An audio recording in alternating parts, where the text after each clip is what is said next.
Biz də görürük ki, Abu Hanzala təkfirçi, bunun dedikləri, bunun etdikləri heç də Peyğəmbərimiz sallallahu əleyhi və səlləmin dediyinə uyğun deyil. Yer üzünün heç bir yerini müsəlman ölkəsi görmür, cümə namazı qılınmır. Hətta Məkkəni və Mədinəni belə, yəni Kəbənin darul küfr görür, kafir görür oranı. Alimləri təkfir edir. Yəni bu Peyğəmbər sallallahu əleyhi və səlləmin yoludur. Məscidə getmək olmaz və s. Yəni bu Peyğəmbər sallallahu əleyhi və səlləm bu sələfilik deyil. Sələfilik əksinə, sələfilik məscidlərə getməyi buyurur. İnsanları subutsuz, dəlilsiz təkfir etməyi qadağan edir. Cümə namazını vacibdir. Sələflərin yolu budur. Bu insan təkfirçidir, xavaricidir.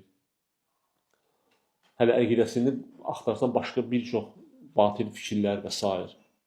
Bu insanı, yəni sələfə nisbət etmək heç düzgün deyil. Yəni bunu mən ola bilər ki, media bilmir, məlumatı yoxdur. Çünki Türkiyədə sələf qardaşların dəvətləri də çox zəifdir. Yəni onlar görünmürlər demək olar ki. Onlar görünmədiyinə görə bu xavaricdə çıxır özünü sələfə nisbət. Çünki onun özünü sələfə nisbət etməyi onun üçün fəxrdir. O fəxr bilir özünə. Amma halbuki sələfdən onun heç bir əsər əlaməti yoxdur. Ona görə də düzgün deyil onun sələfə nisbət etməsi. O xavaricdir. Və belə də demək olar, demək lazımdır. Xavariclərin lideri, təkfirçilərin lideri və s. bu kimi. Sələflərin lideri heç vaxt ola bilməz o.